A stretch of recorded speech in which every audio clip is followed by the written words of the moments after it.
지난 명절, 저는 가족 모임에서 작은 소동을 목격했습니다. 17살 조카는 식사 내내 스마트폰을 보며 무언가를 계속 터치했고, 할머니는 그런 조카를 보며 한숨을 내쉬었습니다. 요즘 아이들은 왜 이렇게 예의가 없는 거니? 그 한마디에 식탁은 순식간에 얼어붙었고, 조카는 할머니는 요즘 세상을 모르신다며 방으로 들어가 버렸습니다. 여러분도 이런 경험 한 번쯤 있으시지 않나요? 구독, 좋아요 는 저에게 커다란 힘이 되기에 부탁을 드리면서 세대 간 갈등은 어제 오늘의 일이 아닙니다. 하지만 디지털 기술의 급속한 발전과 함께 그 골이 더 깊어진 것 같아 안타까울 때가 많습니다. 2023년 한국갤럽 조사에 따르면 응답자의 78%가 세대 간 소통 부재를 경험했다고 답했습니다. 특히 MZ세대와 베이비부머 세대 사이의 가치관 충돌은 가족 내 갈등의 주요 원인으로 꼽히고 있죠. 그런데 여러분, 이런 생각을 해보신 적 있으신가요? 우리 부모님도 자신의 부모님과 비슷한 갈등을 겪지 않았을까? 그리고 나의 자녀들도 미래의 자신의 자녀들과 또 다른 형태의 갈등을 겪게 되지 않을까? 이런 생각을 하면 세대 갈등이란 사실, 인류 역사와 함께 온 자연스러운 현상일지도 모른다는 생각이 듭니다. 사실 우리나라 속담에 사촌이 땅을 사면 배가 아프다라는 말이 있죠. 이웃이나 친척의 성공에 질투한다는 뜻이지만, 이를 세대 관계로 확장해보면 젊은 세대가 새로운 것을 받아들이면 기성세대가 불편해한다로 해석할 수도 있을 것 같습니다.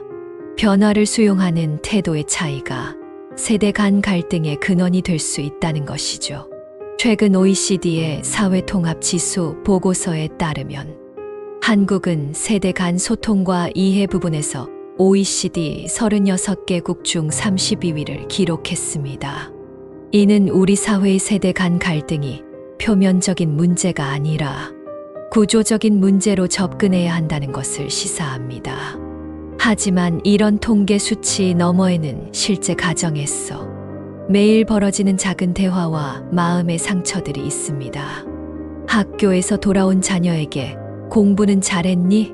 라고 묻는 부모와 그 질문에 짜증을 내는 아이 사이의 작은 갈등. 손주에게 요즘은 너무 살이 빠진 사람이 예쁘다고 하니?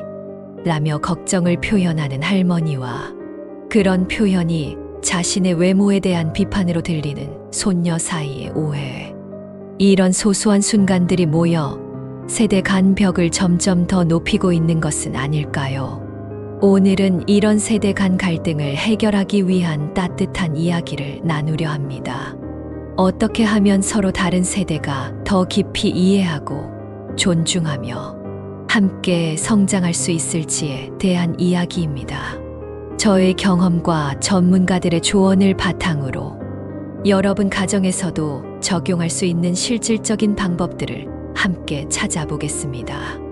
또한 세대 간 갈등이 단순히 해결해야 할 문제가 아니라 서로의 세계를 확장하고 더 풍요로운 관계를 만들어가는 기회가 될 수 있다는 관점에서 접근해 보려 합니다. 우리 모두가 각자의 세대적 경험과 지혜를 나누고 배울 때 가족은 더욱 단단해지고 행복해질 수 있을 테니까요. 1점 세대 차이에 제 아버지는 종종 이런 말씀을 하셨습니다. 내가 태어날 때 TV는 흑백이었고 전화는 동네에 한 대 있었다. 처음에는 단순히 옛날 이야기라고만 생각했는데 이제 와서 생각해보면 이것이 세대 차이의 본질을 담고 있다는 것을 깨닫게 됩니다. 우리가 흔히 세대 차이라고 부르는 것은 단순한 나이 차이가 아닙니다. 그것은 전혀 다른 시대적 배경과 사회적 환경에서 형성된 가치관의 차이입니다. 1950년대에 태어난 분들은 전쟁의 상흔과 가난을 경험했고 그 결과 안정과 물질적 풍요를 중요시합니다. 반면 2000년대에 태어난 세대는 디지털 환경에서 성장했고 개인의 행복과 자아 실현을 더 중요하게 여기는 경향이 있습니다. 서울대학교 사회학과 김태환 교수의 연구에 따르면 베이비 부머 세대 1955만 1963년 출생의 85%는 안정된 직장을 성공의 지표로 꼽은 반면 지세대 1997만 2012년 출생의 79%는 자아 실현과 일과 삶의 균형을 더 중요하게 여깁니다. 이처럼 세대별로 중요하게 생각하는 가치가 다른 것은 당연한 일입니다. 이러한 가치관의 차이는 일상생활의 모든 측면에서 드러납니다. 예를 들어 저는 집에서 신발을 신고 다니는 것이 불편하다고 느끼지만 제 아들은 집 안에서도 신발을 신고 다니는 것을 선호합니다. 저에게는 이해할 수 없는 행동이었지만 아들의 설명을 들어보니 요즘 젊은이들 사이에서는 스니커즈가 패션의 일부이기 때문에 집 안에서도 신발을 신는 것이 자연스럽다는 것이었습니다. 이런 작은 차이조차 세대 간 갈등의 씨앗이 될 수 있습니다. 또 다른 예로 노부모님은 종종 자녀의 건강과 안전에 대해 지나치게 걱정하시곤 합니다. 옷 따뜻하게 입어라, 밤늦게 다니지 마라와 같은 말들이 성인 자녀들에게는 간섭으로 느껴질 수 있습니다. 하지만 이는 부모 세대가 경험한 물질적 결핍과 불안정한 사회적 환경에서 비롯된 자연스러운 반응입니다. 그들에게 안전과 건강은 단순한 관심사가 아니라 생존과 직결된 중요한 가치였기 때문입니다. 제가 아들과 겪었던 작은 일화가 있습니다. 대학생인 아들이 창업을 해보고 싶다고 했을 때 저는 반사적으로 안정적인 직장을 구한 후에 도전해라라고 말했습니다. 그러자 아들은 아빠 세대와 달리 우리는 평생 직장이란 개념 자체가 없어요. 지금 도전하지 않으면 언제 해요? 라고 반문했습니다. 그 순간 저는 제가 얼마나 제 세대의 가치관으로 아들을 판단하고 있었는지 깨달았습니다. 이런 가치관의 차이는 일과 삶에 대한 태도에서도 극명하게 드러납니다. 2022년 대한상공회의소가 실시한 세대별 직장인 인식조사에 따르면 50대 이상 직장인의 67%는 개인적인 일보다 회사 일을 우선해야 한다고 응답한 반면 20대 직장인은 28%만이 같은 의견을 보였습니다. 반대로 퇴근 후 개인 시간은 온전히 나의 것이다 라는 문항에는 20대의 89%, 50대의 42%가 동의했습니다. 사실 이런 세대 간 가치관 차이는 역사적으로 항상 존재해 왔습니다. 소크라테스도 약 2400년 전에 요즘 젊은이들은 버릇이 없다고 한탄했다고 합니다. 이는 세대 갈등이 인류 역사와 함께 온 보편적 현상임을 시사합니다. 다만 현대 사회에서는 기술 발전의 속도가 빨라지면서 세대 간 경험의 차이가 더 커지고 이로 인한 갈등도 더 복잡해진 것이 사실입니다. 그렇다면 이런 근본적인 가치관의 차이를 어떻게 극복할 수 있을까요? 답은 극복이 아닌 이해에 있습니다. 세대 간 가치관의 차이는 틀림이 아니라 다름이라는 것을 인식하는 것이 첫걸음입니다. 심리학자 칼 융은 이해는 관찰에서 시작하지만 진정한 이해는 공감에서 온다고 말했습니다. 세대 간 이해를 위해서는 상대방의 성장 배경과 시대적 맥락을 고려하는 역사적 공감이 필요합니다. 예를 들어 베이비 부머 세대의 안정, 추구를 단순한 보수성으로 판단하기보다는 그들이 경험한 사회적 불안정과 경제적 어려움의 맥락에서 이해할 수 있어야 합니다. 마찬가지로 MZ세대의 자아 실현 추구를 단순한 이기주의로 판단하기보다는 디지털 연결성과 글로벌 경쟁 속에서 자신의 가치를 증명해야 하는 사회적 압박의 맥락에서 이해할 필요가 있습니다. 이처럼 세대 간 갈등의 첫 번째 해결책은 다름을 인정하는 것에서 시작합니다. 서로 다른 시대적 배경에서 형성된 가치관의 차이를 이해하고 그것이 틀린 것이 아니라 단지 다른 것임을 받아들이는 자세가 필요합니다. 2점 적극적 경청과 열린 할머니, 요즘 젊은이들은 왜 그렇게 예의가 없니? 아빠, 요즘은 그런 식으로 생각하는 사람 없어요. 이런 대화를 들어보신 적 있으신가요? 이런 대화에서는 진정한 소통이 이루어지기 어렵습니다. 왜냐하면 두 사람 모두 상대방의 이야기를 듣기 전에 이미 자신의 생각을 확정 짓고 있기 때문입니다. 제가 상담 심리학을 공부하면서 배운 가장 중요한 것 중 하나는 적극적 경청의 힘입니다. 적극적 경청이란 단순히 상대방의 말을 듣는 것이 아니라 말 속에 담긴 감정과 의도를 이해하려고 노력하는 것을 말합니다. 특히 세대 간 대화에서는 이러한 적극적 경청이 더욱 중요합니다. 적극적 경청의 핵심은 판단 유보입니다. 상대방의 말을 들으면서 즉각적으로 옳고 그름을 판단하거나 반박하려는 충동을 잠시 미루는 것이죠. 대신 왜 그렇게 생각하는지 더 이야기해 줄래? 와 같은 개방형 질문을 통해 상대방의 관점을 더 깊이 이해하려고 노력하는 것입니다. 저는 이러한 적극적 경청의 중요성을 딸과의 관계에서 배웠습니다. 한때 딸이 학교에서 겪은 일을 이야기할 때 저는 종종 그건 별일 아니야 라고 대응했습니다. 그러나 딸에게는 그것이 정말 중요한 문제였고 제 반응이 딸의 마음을 더 아프게 했다는 것을 나중에야 깨달았습니다. 이후로는 그랬구나. 그때 내 기분이 어땠니? 라고 물으며 딸의 감정에 먼저 공감하려고 노력했고 그 결과 우리의 대화는 훨씬 깊어졌습니다. 적극적 경청을 실천하는 구체적인 방법으로는 다음과 같은 것들이 있습니다. 첫째, 온전한 주의를 기울이세요. 스마트폰을 내려놓고 TV를 끄고 상대방과 눈을 맞추며 대화에 집중하는 것이 중요합니다. 비언어적 신호곡의 끄덕임, 미소 등을 통해 경청하고 있음을 보여주는 것도 도움이 됩니다.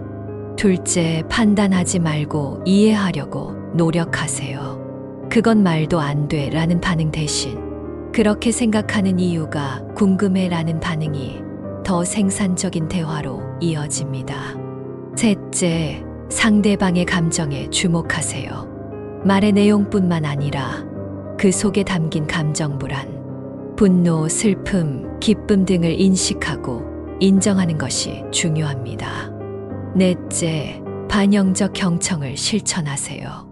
내가 이해한 바로는 이라며 상대방의 이야기를 다시 요약해서 말해주는 것은 이해의 정확성을 확인하고 상대방이 들어주고 있다는 느낌을 주는 좋은 방법입니다.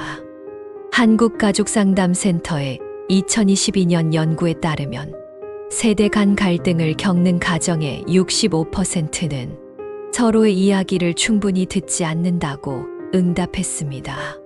이는 적극적 경청의 부재가 세대 갈등의 주요 원인임을 시사합니다.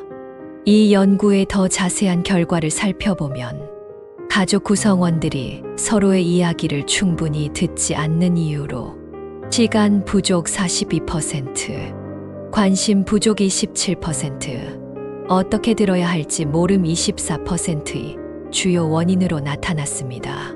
특히 어떻게 들어야 할지 모름이라는 응답은 적극적 경청이 자연스럽게 습득되는 기술이 아니라 의식적으로 배우고 연습해야 하는 기술임을 시사합니다.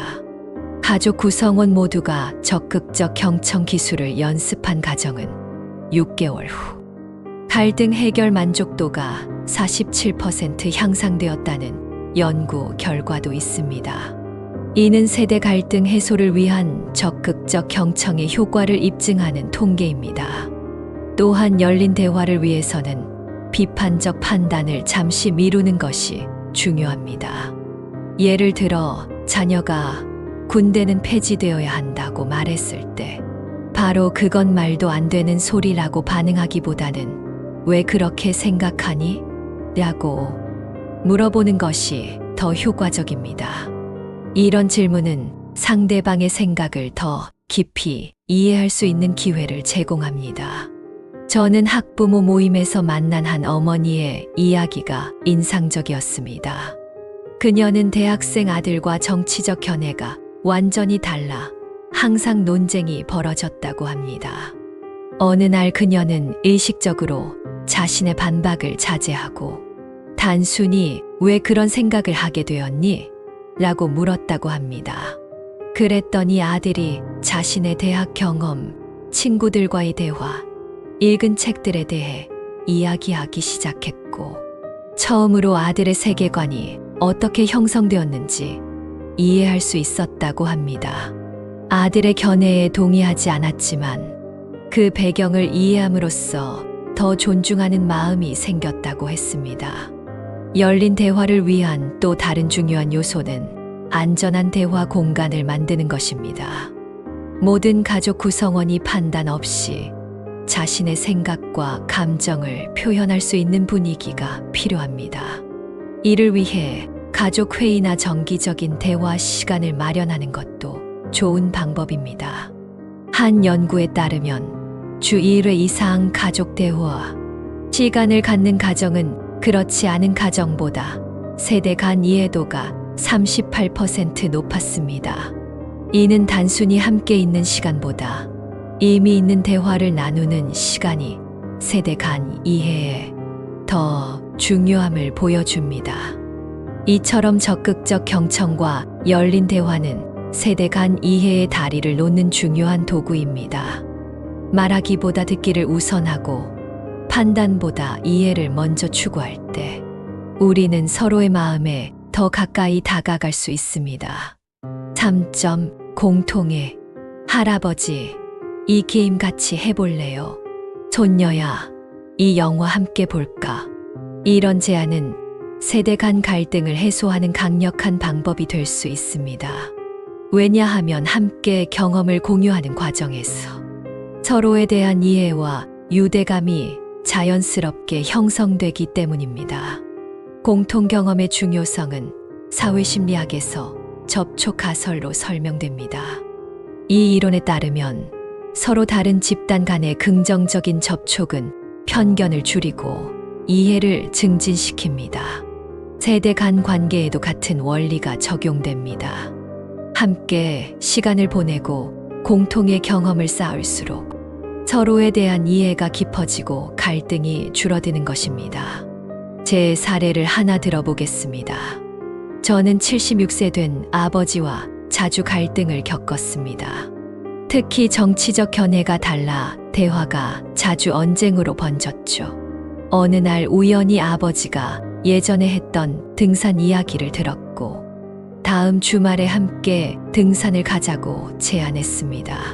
처음에는 어색했지만 산을 오르며 아버지의 젊은 시절 이야기, 제가 어릴 때 가족 추억 등을 나누었고 정상에서 바라본 풍경에 함께 감탄했습니다.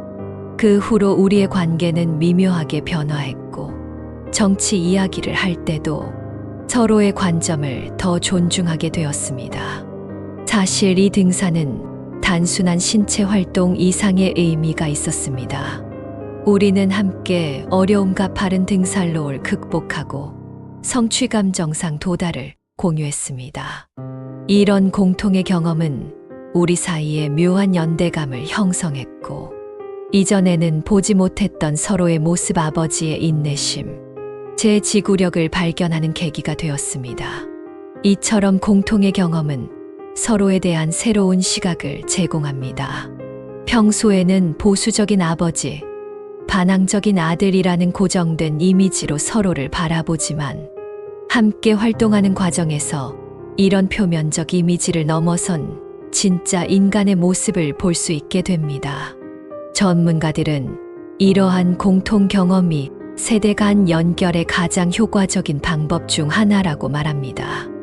미국 하버드 대학교의 로버트 퍼트남 교수는 공통의 활동은 서로 다른 배경을 가진 사람들 사이에 사회적 자본을 형성한다고 설명합니다.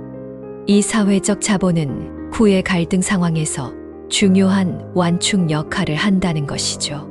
퍼트남 교수의 연구를 더 자세히 살펴보면 사회적 자본은 결합형 번딩과 교량형 브리징 두 가지로 구분됩니다. 결합형 사회적 자본은 비슷한 배경을 가진 사람들 사이에서 형성되는 반면 교량형 사회적 자본은 서로 다른 배경을 가진 사람들 사이에서 형성됩니다. 세대 간 공통 경험은 바로 이 교량형 사회적 자본을 증진시키는데 이는 사회 통합과 이해에 특히 중요합니다. 흥미로운 점은 공통 경험이 반드시 대화를 통한 이해에 의존하지 않는다는 것입니다. 때로는 말보다 행동이, 논쟁보다 함께하는 경험이 더 깊은 이해로 이어질 수 있습니다. 특히 대화가 잘 통하지 않는 세대 간에는 함께 활동하는 것이 더 효과적인 소통 방식이 될 수 있습니다. 이는 또 다른 재미있는 사례로 설명할 수 있습니다. 제 친구는 10대 아들과 소통이 잘 되지 않아 고민이었습니다. 어느 날 아들이 좋아하는 온라인 게임을 함께 해보자고 제안했고, 처음에는 어색했지만 점차 게임 안에서 팀워크를 형성하게 되었습니다. 게임 중에는 왼쪽으로 가, 내가 너 커버할게와 같은 간단한 의사소통만 오갔지만 게임이 끝난 후에는 자연스럽게 학교 생활, 친구 관계 등으로 대화가 이어졌다고 합니다. 3점 공통의 경험 만들기, 이어쓰기. 공통의 경험이 주는 또 다른 긍정적인 효과는 세대 간 역할 전환입니다. 평소에는 어른이 아이에게 무언가를 가르치거나 조언하는 입장이지만 공통의 활동에서는 아이가 어른에게 새로운 것을 가르쳐 주거나 함께 배우는 상황이 만들어질 수 있습니다. 예를 들어 디지털 기기에 익숙한 아이가 부모에게 스마트폰 사용법이나 최신 앱 사용법을 가르쳐 줄 수 있습니다. 이러한 역할 전환은 서로에 대한 존중과 이해를 높이는데 큰 도움이 됩니다. 제가 경험했던 또 다른 사례를 소개하자면 10대 조카와 함께 VR 게임을 해본 적이 있습니다. 처음에는 어색하고 서툴렀지만 조카의 친절한 설명과 도움 덕분에 게임에 몰입할 수 있었습니다. 게임을 하면서 조카의 뛰어난 디지털 감각과 순발력에 감탄했고, 동시에 조카는 저의 숨겨진 게임 실력에 놀라며 흥미를 느꼈습니다. 그 후로 우리는 VR 게임이라는 공통의 관심사를 통해 더 자주 소통하게 되었고 서로에 대한 이해도 깊어졌습니다. 이처럼 공통의 경험은 세대 간 소통의 물꼬를 트는 중요한 계기가 될 수 있습니다. 함께 요리를 하거나 영화를 보거나 여행을 가거나 운동을 하는 등 다양한 활동을 통해 서로의 관심사를 공유하고 공감대를 형성할 수 있습니다. 중요한 것은 함께하는 시간을 통해 서로에게 집중하고 즐거운 추억을 만드는 것입니다. 하지만 공통의 경험을 만들 때 주의해야 할 점도 있습니다. 첫째, 모든 세대가 즐길 수 있는 활동을 선택해야 합니다. 젊은 세대에게는 흥미로운 활동이 기성세대에게는 어려울 수 있고, 반대로 기성세대에게는 익숙한 활동이 젊은 세대에게는 지루할 수 있습니다. 따라서 서로의 관심사를 고려하여 모두가 함께 즐길 수 있는 활동을 선택하는 것이 중요합니다. 둘째, 활동 자체보다 함께하는 시간에 집중해야 합니다. 활동의 결과나 성과에 집착하기보다는 함께하는 과정에서 서로에게 집중하고 즐거운 시간을 보내는 것이 더 중요합니다. 셋째, 서로의 다름을 인정하고 존중하는 태도를 유지해야 합니다. 활동 중에 의견 차이가 생기거나 갈등이 발생할 수 있지만 서로를 비난하거나 무시하기보다는 열린 마음으로 대화하고 타협하는 자세가 필요합니다. 4점. 세대 간 소통을 위한 사회적 노력. 세대 간 갈등은 개인적인 노력만으로는 해결하기 어려운 복잡한 문제입니다. 따라서 사회 전체가 함께 노력해야 합니다. 먼저 정부와 교육기관은 세대 간 이해를 증진하기 위한 다양한 프로그램을 개발하고 지원해야 합니다. 예를 들어 세대 공감 교육, 세대 통합 봉사활동, 세대 교류 프로그램 등을 통해 서로 다른 세대가 함께 소통하고 교류할 수 있는 기회를 제공해야 합니다. 또한 미디어는 세대 간 갈등을 조장하는 콘텐츠를 자제하고 서로를 이해하고 존중하는 문화를 확산하는 데 기여해야 합니다. 특히 젊은 세대와 기성세대의 성공적인 협업 사례, 세대 간 소통의 중요성을 강조하는 다큐멘터리나 드라마 등을 제작하여 사회적 공감대를 형성해야 합니다. 기업 역시 세대 간 소통을 위한 노력을 기울여야 합니다. 다양한 세대가 함께 일하는 직장 환경에서 서로를 이해하고 존중하는 문화를 조성하는 것은 매우 중요합니다. 이를 위해 기업은 세대 간 멘토링 프로그램, 세대 공감 워크숍, 세대 통합팀 프로젝트 등을 운영하여 직원들이 서로의 가치관과 문화를 이해하고 존중할 수 있도록 지원해야 합니다. 마지막으로 우리 사회는 세대 간 갈등을 단순히 해결해야 할 문제로만 바라볼 것이 아니라 서로의 세계를 확장하고 더 풍요로운 관계를 만들어가는 기회로 인식해야 합니다. 각 세대는 서로 다른 경험과 지혜를 가지고 있으며 이를 공유하고 배우는 과정에서 우리 사회는 더욱 성숙하고 발전할 수 있습니다. 세대 간 갈등은 우리 사회가 직면한 중요한 과제이지만 동시에 우리가 함께 성장하고 발전할 수 있는 기회이기도 합니다. 서로의 다름을 인정하고 존중하며 적극적으로 소통하고 공감대를 형성하기 위해 노력한다면 우리는 세대 간 갈등을 넘어 더욱 조화롭고 행복한 사회를 만들어갈 수 있을 것입니다.